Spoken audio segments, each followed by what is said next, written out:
Assalamualaikum warahmatullahi wabarakatuh.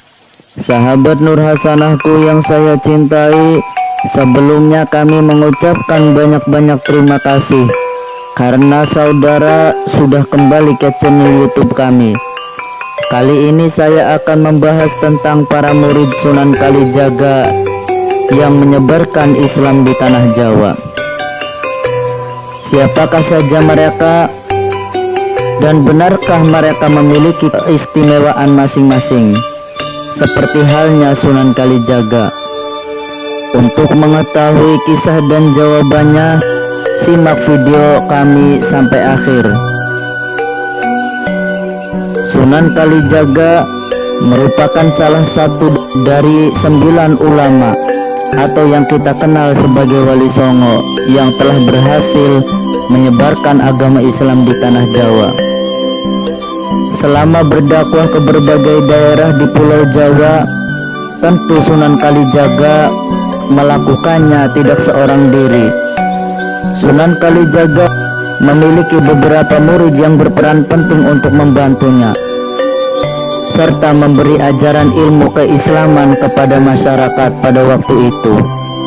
Diketahui murid-murid Sunan Kalijaga bukanlah kaleng-kaleng atau bukan orang sembarangan.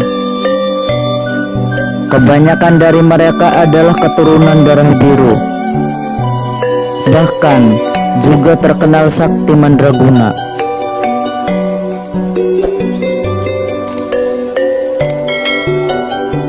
Berikut ini akan kami bahas tentang para murid Sunan Kalijaga yang namanya tersohor dalam pengembangan ajaran agama Islam di Nusantara, yaitu sebagai berikut.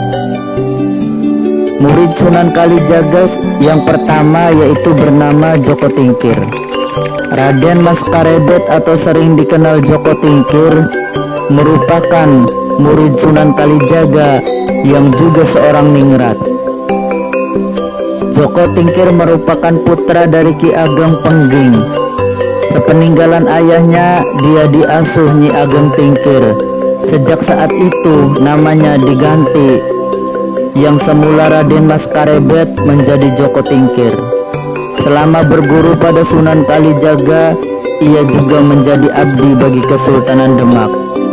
Kemudian Joko Tingkir menikah dengan putri Sultan Trenggono, hingga akhirnya Joko Tingkir diangkat menjadi adipati kerajaan Pajang.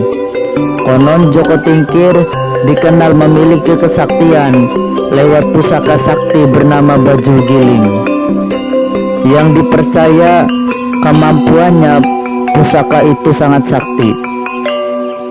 Joko Tingkir memiliki kehebatan luar biasa hingga dapat menaklukkan puluhan ekor buaya.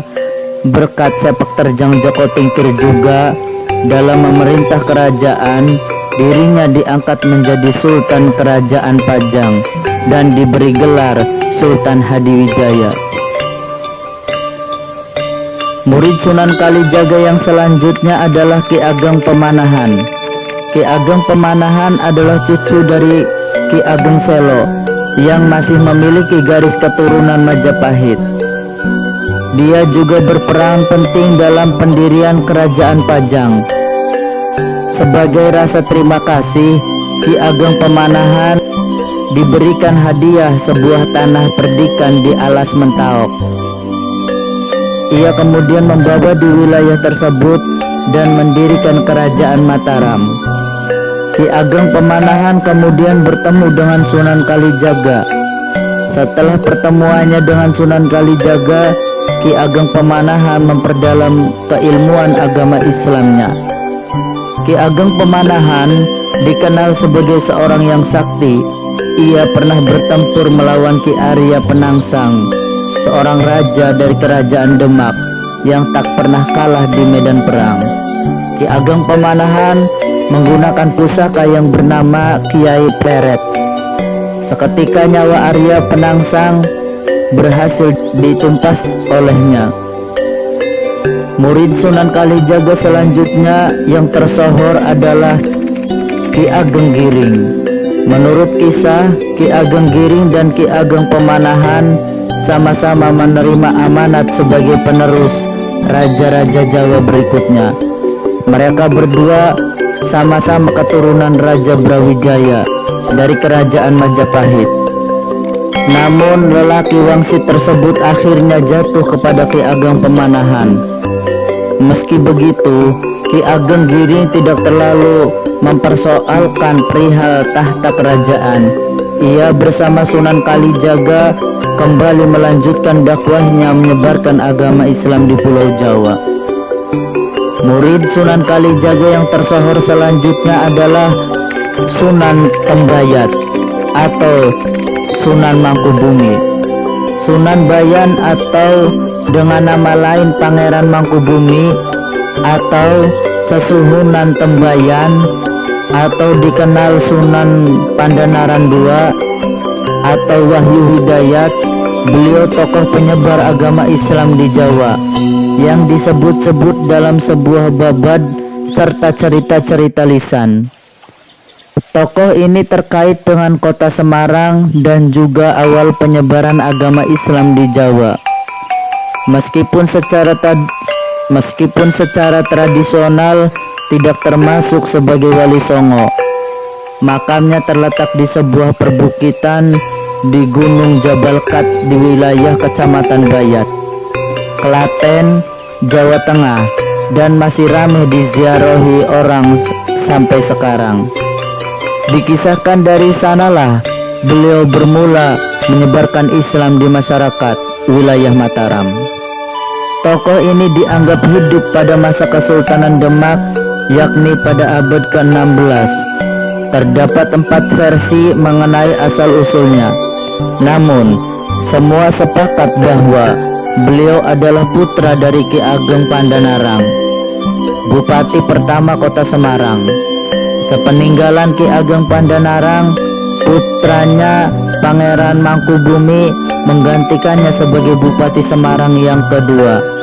Alkisah, beliau menjalankan kepemerintahan dengan baik, selalu patuh dengan ajaran-ajaran agama Islam, seperti halnya mendiang ayahnya.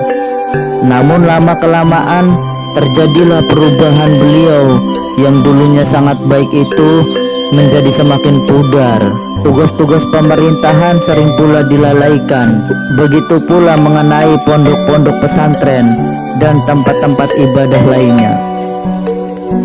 Sultan Demak Bintoro yang mengetahui hal ini lalu mengutus Sunan Kalijaga dari Kadilangu Demak untuk menyadarkannya.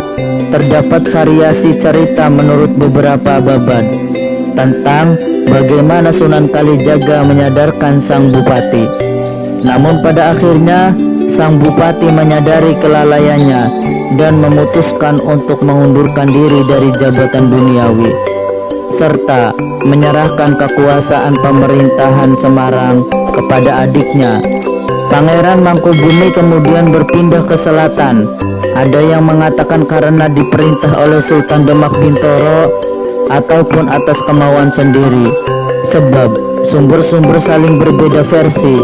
Dengan didampingi istrinya, dia sempat melalui daerah yang sekarang dinamakan Salatiga, Boyolali, Mojosongo, Selo Gringging, dan Wedi. Menurut suatu babad, konon sang pangeran inilah yang memberi nama tempat-tempat itu. Beliau lalu menetap di Tembayat yang sekarang bernama Bayat dan mensiarkan agama Islam dari sana kepada petapa dan pendeta di sekitarnya. Karena kesaktian beliau mampu meyakinkan mereka untuk memeluk agama Islam. Oleh karena itu, beliau kemudian disebut Sunan Tembayat atau Sunan Bayat. Terdapat kisah yang melegenda tentang sosok Sunan Bayat. Pernah suatu hari beliau sedang melakukan perjalanan. Di tengah perjalanan itu beliau dirampok. Kemudian rampoknya dikutuk menjadi domba. Berikut kisah beliau selengkapnya. Sunan Bayat atau yang bergelar Pangeran Mangkubumi, sejak kecil beliau mendapatkan pendidikan agama yang cukup kuat oleh orang tuanya. Malahan dia sempat belajar kepada Sunan Gunung Jati di Cirebon. Beliau termasuk murid yang pandai. Setelah menamatkan pelajaran agama, ia kembali ke Semarang untuk membantu ayahnya mengatur pemerintahan. Setelah ayahnya meninggal, Sunan Bayat menggantikan ayahnya menjadi Adipati Semarang, bawahan dari Sultan Fatah dan Sultan Demak Bintoro. Murid Sunan Kalijaga yang tersohor selanjutnya adalah Raden Cakrajaya. Ketika berguru pada Sunan Kalijaga, ia diperintahkan untuk memperdalam ilmu agama dan mendekatkan diri kepada Yang Maha Kuasa. Raden Cakrajaya kemudian mengikuti perintah Sunan Kalijaga dan semedi di sebuah hutan. Nasib naas menimpa dirinya saat hutan yang menjadi pertapaannya terbakar. Kebakaran itu habis membakar seluruh hutan, termasuk Raden Cakrajaya. Namun secara ajaib, Raden Cakrajaya berhasil selamat dan sehat, meski seluruh tubuhnya menghitam karena terbakar api. Oleh karena itu, ia juga dikenal dengan nama Sunan Geseng. Geseng dalam bahasa Jawa artinya gosong atau hangus. Murid Sunan Kalijaga yang sangat tersohor berikutnya adalah Raden Umar Said. Raden Umar Said atau yang dikenal dengan Sunan Muria. Sunan Muria selain murid Sunan Kalijaga juga merupakan putra dari Sunan Kalijaga itu sendiri. Ia adalah Wali Songo termuda. Berdasarkan buku yang berjudul Sejarah Wali Songo, disebutkan bahwa Sunan Muria dikenal sebagai tokoh penyebar agama Islam di wilayah Gunung Muria yang berlokasi di pantai utara Jepara. Kisah Sunan Muria sudah kami jelaskan di video sebelumnya.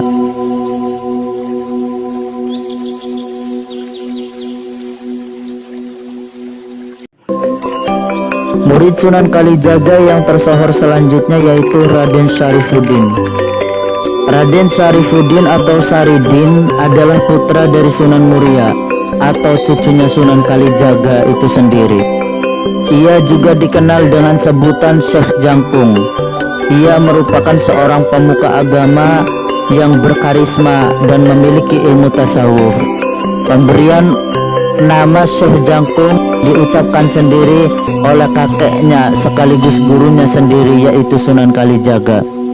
Gelar Syekh merupakan pemberian dari negeri Andalusia, sedangkan Jangkung memiliki arti dilindungi, diayomi, dipelihara, dididik, dan selalu dalam naungan. Demikian adalah murid Sunan Kalijaga yang sangat tersohor. Semoga videonya bermanfaat dan mohon maaf bila ada kesalahan dan kekurangan dari saya pribadi. Wallahul muwafiq ila aqwamit thoriq. Wassalamualaikum warahmatullahi wabarakatuh.